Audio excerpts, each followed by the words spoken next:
joining us today on Playing the Field. I'm Maria Serrao. Well, I'm coming to you today from a very quiet Dodger Stadium. After winning 111 games in the regular season, the Dodgers won the division, but they got knocked out in the first round by the San Diego Padres. Now, I'm here today to talk to the president of baseball operations, Andrew Friedman, with the media. So here's more. Obviously, everyone wants a clear-cut answer, and I think if you were to boil it down to its simplest form, in the regular season we led baseball in every statistical category with runners in scoring position. In this series we were not good. During the course of the season, we had peaks and valleys with runners in scoring position, and this was a valley. The question is it baseball, or are there things we can do to improve upon that? Are there levers we can pull? Are there things to put us in a better position there? Obviously we had 4-game stretches all during the year where we struggled, but in totality we performed extremely well on that front. We had more opportunities than they did. They cashed in at a higher efficiency than we did, and it's why they're playing tonight and why we're sitting here today. But I think trying to process all of it, from my standpoint, is so much more about what's constructive, what is helpful. We have more time right now than we anticipated. We weren't planning to start thinking about the 23 team until later.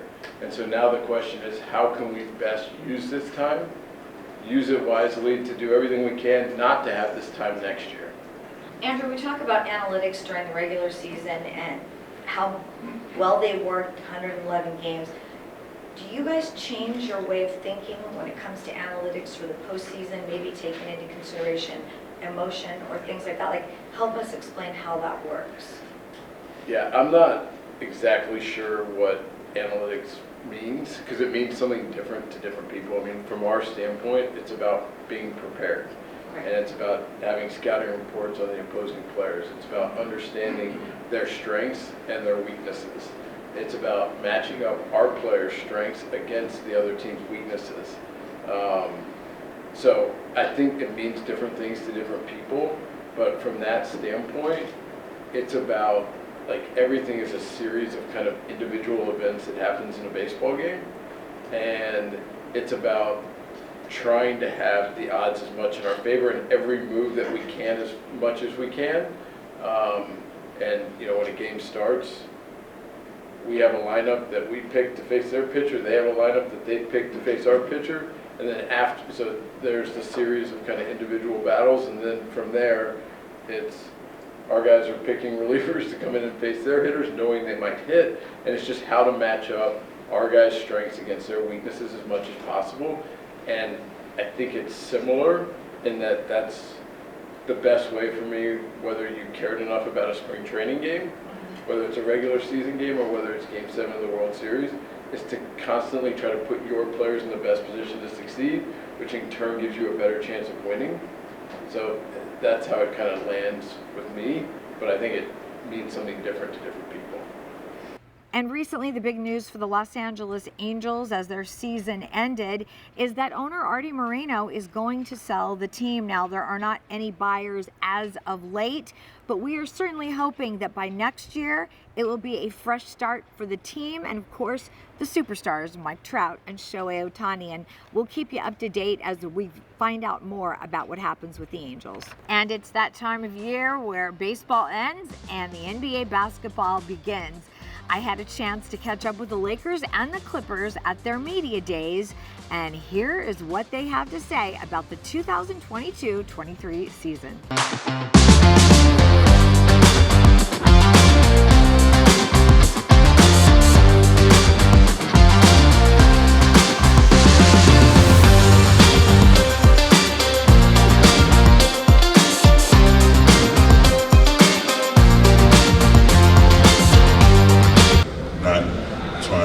Specialists. We want basketball players, and we're going to get enough reps day in and day out from the three-point line once we come out and develop and establish our spacing, our running habits, those things are going to open up. And these guys, we have very confident players from that range that's going to be able to get stuff done from the perimeter. But again, you know, the best offense is having a great defense and being able to create turnovers, being able to create fast break opportunities, being able to collapse the defense because you are running and not playing against a set defense and everyone is scrambling. And the way Bron sprays the ball out, the way Russ sprays the ball out, AD, like guys they're gonna give their teammates confidence and we'll be able to make threes. Again, it's a day-by-day process, and the more reps you get, the more confidence you get. But we're extremely confident in our roster's ability to make shots from that range. I mean, I think every single day it continues to get better and better and better. But I think just the transparency that we have from the time he was, granted the head coaching job here has been great. We've had multiple conversations not only about the game of basketball, but things off the floor as well. And I think it was well overdue for him to be a head coach, and happy to be a part of his journey. And trying to do some special things. And obviously, you got to be able to put the ball in the hole for sure. In our league, and there's some great teams that can do that, but teams that can defend and can get to stops when needed, they're just simply more successful in our league. So I think the defensive side of the floor is where we're going to be hammering home on every single day, and understand that we can defend, make teams take tough shots, keep them in one shot at the goal, and then rebound, secure the ball, put us in a position to be successful throughout the season. We got a lot of high IQ basketball players on the team. Obviously, players who've been doing it a long time. I think when you use the word pushing, people think that that's pushing. Like, no, that's not pushing. But being very detailed and going about things in your profession, whether it's your body, whether it's your eating habits, I think that's how you push people. Maybe I see things that Bron might not see or Russ might not see. Maybe I know a defender that they might not know. The numbers of going off a pick and roll. Like my detailing is how I push people, and so far it's been I've been fortunate. It's been working. Having the same group of guys for 2.5, 3 years has been great for us, and so it's kind of difficult because when you have a team this talented with so much talent, did you give them a lot more or did you give them less and let them play? So it's going to be my job and our coaching staff just to make sure we give them the right amount of things to do and what's too much and what's not enough, and kind of go from there. So I think it's about how we take advantage of switching, how we take advantage of double teams, how we take advantage of different coverages, blitzes and things like that. And so when you know how to play, then you can add the plays, because when it happens, you already know how to play. And so that's going to be our main focus to start camp. I think it help us as black men to go out there and just tuck our pride. I think we are very prideful, and a lot of times we think we can accomplish everything by ourselves until we really hit some reality, and it gets tough. And hopefully my story can help a lot of people and inspire a lot of people to not wait until it's too late. I wish I could have told the story a long time ago, but I didn't go through that until the last couple of years. So people that we have lost today in the past, you send condolences to them and their family, but hopefully I can help some people that's going through it now and in the near future. I'm just happy I get the opportunity to play the game that I love. The basketball is my sanctuary. When I step between those four lines, whatever I go through off the court, I kind of can cancel it out. Like I said, whatever role TV want me to do, I'm willing to accept. The last couple of years I've matured. I think I'm a better man, a better person. I'm a better father. And whatever my role is on this team, I'm just trying to come over and help them win. And we all got an ultimate goal of what we're trying to do. We have Kawhi that has 2 championships. We have Tulu that has 1 as a coach. And we all a little older in our careers, and that's our ultimate goal, to try to win. So it starts tomorrow, taking every day, every practice like we're a championship team. And hopefully we can get that goal. And you gotta answer that.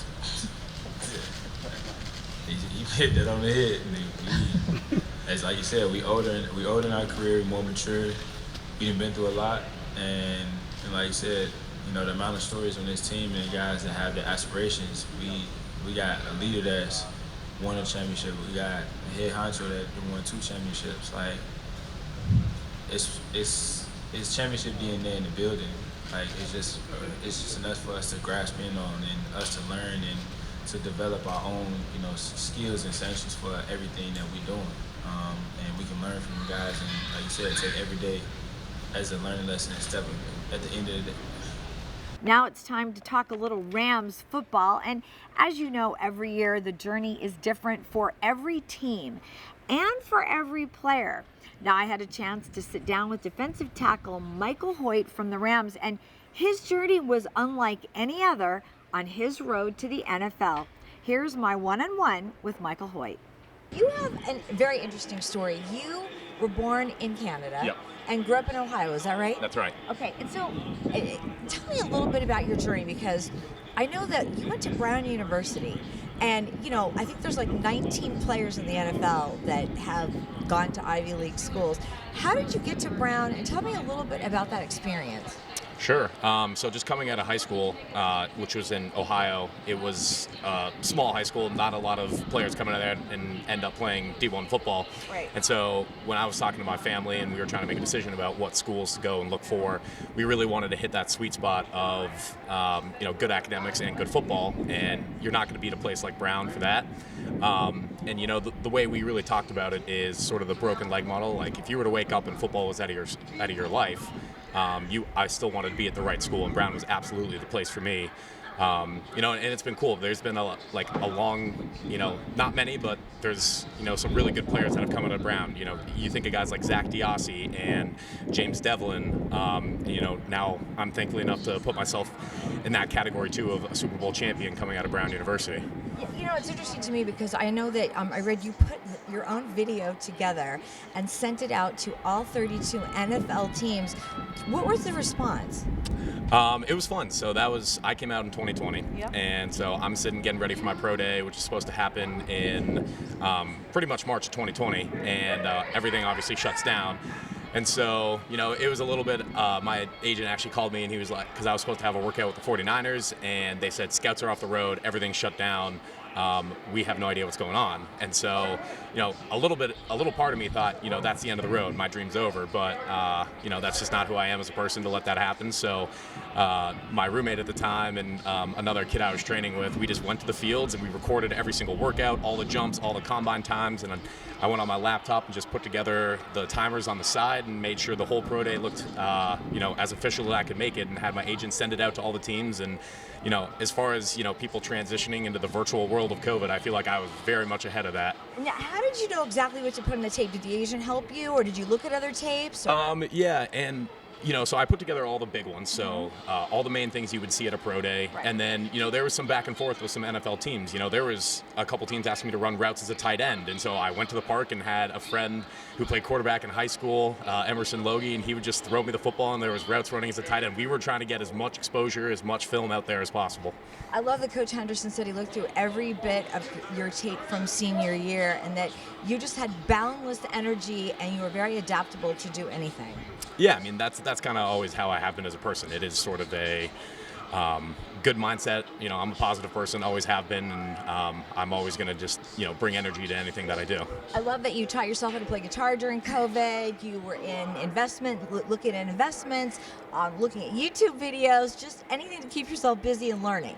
Yeah, I mean, I'm a curious guy, so I like to go cast a wide net and just try and, anything that sort of piques the interest, I'm going to dive into. And that's just kind of how I like doing things. I think you get a good variety and you can, learn a lot of really cool things. How old were you when you first started playing football? Were you doing Pop Warner right from the beginning, or? Yeah, so I started playing in third grade. Okay. Back in the old day. I was too heavy to run the football, so I was, a center back in the day, and then worked my way up until about seventh grade, and I started playing fullback, and then I was more of an offensive guy all through high school. Played a little bit of defensive line, but it was really in college when I started to then transition into defensive line. I always like, when I talk to high school players, especially, did you always play quarterback? Did you always play D-line? And it's interesting that a lot of guys play in a numerous amount of positions before they kind of settle into it. Yeah, and, especially when you're at that young age, Yeah. You get a lot of good exposure. And, for me, I was just bigger than everybody and faster than everybody. So I would they would just hand me the ball and I would just take off running, and it was great. It was a ton of fun. And with how, we played in a small conference, so I'm 260 pounds running the football down the side, and there's a corner coming around at $150 soaking wet, and I'm winning that There you matchup are. every time. Yeah. Exactly. So you get drafted to the Rams the first year you're on the practice squad. What did you learn most being on the practice squad? No, I think practice squad is a really unique opportunity to go against a starting offensive line every single day in practice. When the offense is trying to get better and you're trying to give them a look every single day, you're prepping the different styles of defenses that we're going to play that week, and then you got to go against guys like Rob Havenstein, and you got to go against guys like Andrew Whitworth, Dave Edwards, and Brian Allen, all those different guys that you just get so much experience playing against, what is one of the better offensive lines in football. So I think that really helped me as far as like a development and just getting comfortable playing at that speed, and just, working my craft day in and day out against a starting offensive line. When you go into your mental Rolodex, what was that first game like? Chicago Bears opening up the season. It was pretty special. It was one of those moments when you're sitting in the tunnel and you can kind of hear the thunder of the crowd rolling and the smoke starts going, and you have that realization that one, this is a little bit bigger than Brown University, and two, this is going to be a ton of fun, and it really was. Is it kind of surreal when you think about the fact that where you started and your journey, and then last year's Super Bowl? Yeah, I definitely don't take it for granted. I was almost in shock when the Super Bowl happened, because I know I had my brother and my dad around me, and I was just looking at them and it was like, guys, we just won the Super Bowl. There's just not words that can comprehend, what that's like, and what that validation feels like to be playing football your whole life, and that is the ultimate goal. And to come from a small high school and then a small college and then practice squad, so being cut my first year, and then making it onto a team and then winning a Super Bowl, it was a dream come true. And making your own tape, which is pretty impressive right there, I have to tell you. Yeah, it was fun. Back in the day, elementary school, when they taught us iMovie, and people are thinking, you're never going to use this in real life, but Right. Here you are. And now it's time to talk a little Chargers football. And as we do each and every month, we take you inside of the locker room to talk some football with the players. Here's more. I was actually thinking about that the other day. I was like, is it good because we're fresh? We haven't played as much ball, but it's like now you're getting, 2 games within 10 days early on, so you might get beat up a little bit more. Honestly, I don't know. I don't know. This is football. There's so much that's unknown, rolling the dice. We can't really tell. So, we have the Thursday night game. That's where we're going to, take care of our bodies right after this, get some treatment, and then, we'll play it out. It's never, desired to have the short week. Obviously, we'd like to have those extra few days, but, it's the business of football. The Thursday night game is a big money generator for us. Obviously, it's on Amazon Prime now, and it's a big division game for us, so we're looking forward to it. We start our treatment right now, and we'll get it going. As a unit, how do you feel that the running backs did working together today? Yeah. You know what? Going into this is what we talked about, negotiating my contract and things like that. It's like, hey, am I a workhorse back? Maybe, but we're going to get someone else to come in here and relieve. So we got all 3 of us going in here today, and my body feels great. That's what I'm looking for, because this is what it used to be like for me. After games, my body used to feel so good, and I used to stay fresh for longer. Right. And so this is a long season, right? So we got to be able to put it together week in and week out. So the fact that we brought in Sony, and then JK stepped up as well, made some plays, and Xander, even our fullback, got in the end zone today. Exactly. That gets me excited, because then I know, hey, we got guys that can also make plays other than myself in the backfield, and I know my body's going to be feeling good every week. And before we officially end baseball season here in Southern California, I have one more story to bring you. Now, fans always ask me, how do I get to throw out the first pitch at a baseball game? So my cousin was recently asked to throw out the first pitch at a Washington Nationals game. So I did a one-on-one interview with him to bring you all the details. So here is my story with my cousin, John Harity. All right, my next guest is somebody who threw out a first pitch at a Washington Nationals game. He is also my cousin. I'm going to welcome in John Harity. John, how are you today? I am outstanding, Maria. Thanks. Very good. Well, now, John, fans come up to me all the time. They ask me, what is it like to be on the field at a game? I wonder what it's like to throw out a first pitch. And when you told me you were throwing out the first pitch at the Washington Nationals game, I said, we have to have you on and tell all the viewers about your experience, what that was like, what that moment was like. And we're putting up pictures and video now to show everybody that you were there on the field and what that moment was like. So tell me, leading up to it, you were on the field. did you have a chance to warm up? How did you prepare for this moment? Yeah, so I was brought down to the field maybe 20 or 30 minutes before I was going to throw out the first pitch. Okay. And they came over almost immediately and handed me the baseball that I was going to use. Okay. And then I stood there for the 20 to 30 minutes waiting for the opportunity to go out onto the field. I had wished that I could have an opportunity to throw out the first or to warm up with somebody. Right. One of my friends was saying, like, yeah, well, warm up in the bullpen. I'm like, I don't know where the bullpen is, who's walking me over to the bullpen, who's going to be in there catching for me. I don't have any of the logistics. And what ended up happening is I stood there for 20 minutes, moved my arm a bit to kind of loosen it a bit, noticed my legs were stiff. So I'm bending them to just kind of make sure that I'm not really awkward when I get out there onto the mound. Right. Okay. And Andres Machado caught for you. And I know you had an exchange before you walked out. What did you say to him? Yeah, so I said to him, make sure you make me look good. And he looked at me and he goes, it's all about you. Throw it over the plate and you'll look good. That's all you have to do. Just throw it over the plate. That's it. Pretty simple, right? It's pretty simple, but that's exactly what you did. What was that whole experience like? I mean, how exciting is it to be on the mound in a pro ballpark like that? It's absolutely amazing. I mean, it wouldn't even have been, I've had bucket lists before in my life. I don't have one currently. It wouldn't even be something I would put on a bucket list because I don't know how it would ever come about that I would have an opportunity to do something like that. It's unrealistic that I'm going to have this chance. It was an absolutely awesome experience. I haven't touched a baseball, Maria, or thrown a baseball in decades. When I was 12 or 13, the last year that I played baseball as a kid, I did pitch. So I understand the basics of it, right? You and know there were the mechanics of it. Yeah, I got the mechanics, and I wanted to throw from the rubber. So I asked the woman from the Nationals a couple of times, like, it's okay for me to stand on that mound because they look like they're out there making it look perfect. Yes. And now I'm going to traipse all over it. It's okay. No, they want you to.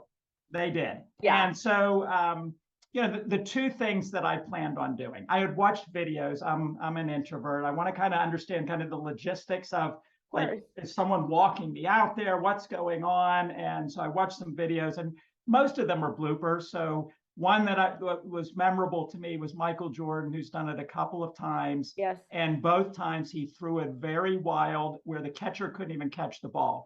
And I think to myself, like, look, he had a short stint in Major League Baseball.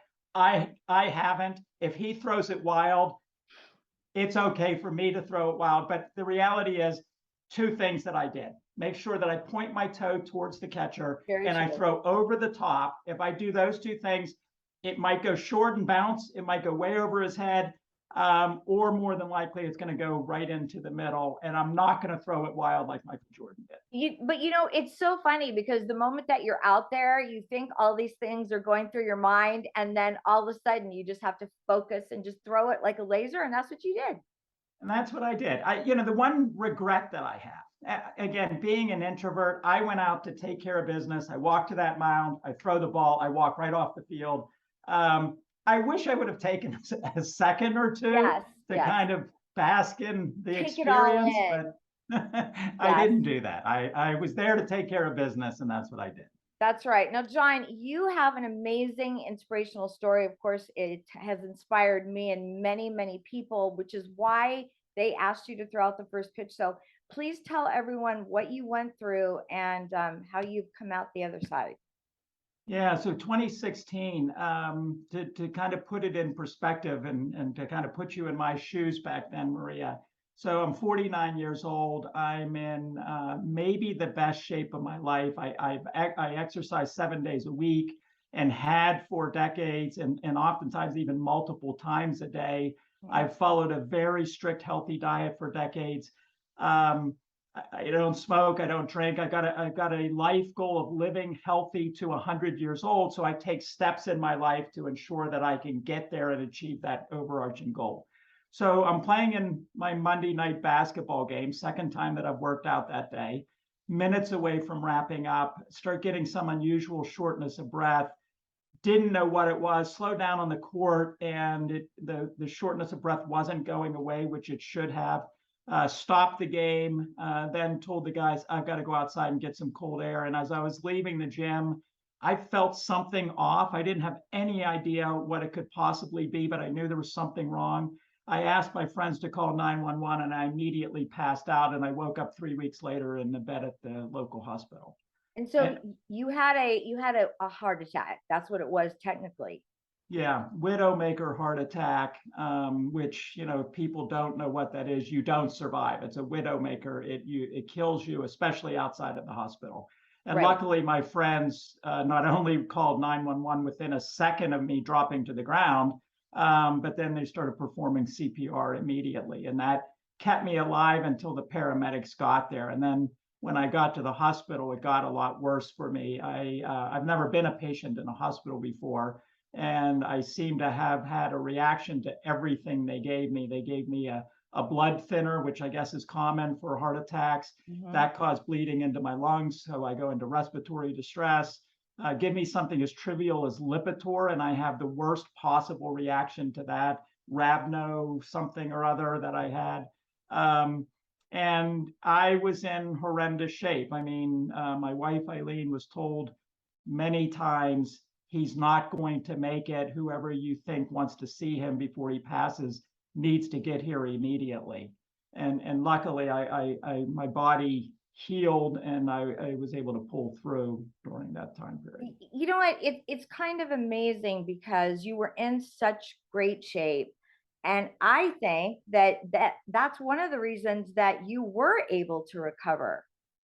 Yeah, the doctor said the same thing. They said, you know, it was this diligent exercising that I've done for decades, and really kind of training my body to be able to survive a situation like I went through. Well, that and your mental fortitude is 100%. So I think that you have to also get yourself through it mentally as well as physically. And how over the journey, how long would you say it took you? To get back to 100%? Yeah. Wow, more than a year. Okay. And I know that you work with the American Heart Association. Tell us about that. Yeah, so maybe 6 months or so after I got home and back to work, a group for one of the events here in the Washington, D.C. area, Lawyers Have Heart, reached out to me to be a mission moment, come in and talk about what had happened. And so I did that. I went to one of their executive leadership team meetings. Then they asked me to join the executive leadership team. Then they asked me to chair the event, which I've done over the past 3 years. And now most recently, they've asked me to join their board of directors, which I've done for the greater Washington, D.C. region. So I do a lot of work for them. I raise a tremendous amount of money. And one of the most important things for me, and the reason that I do it, is to raise that awareness that you've brought up that I didn't know, and I don't think many people know, that it's not only people who have characteristics for heart disease that have heart attacks, it's also those people like I was that have zero characteristics for the disease. You can still, healthy people can have a heart attack. That wasn't on my radar in any way. And that's the awareness that I want to spread. Absolutely. It wouldn't have been on, I think, most people's radar, actually. Now, John, a lot of people ask you to help out. I just have to let you know that the Washington Nationals are struggling a little. So they might ask you to come back and maybe help out a little more. Yeah, I don't know that I was throwing with much pace. I'm not sure. I think there'd be a lot of home runs if they're going to put me up on the mound.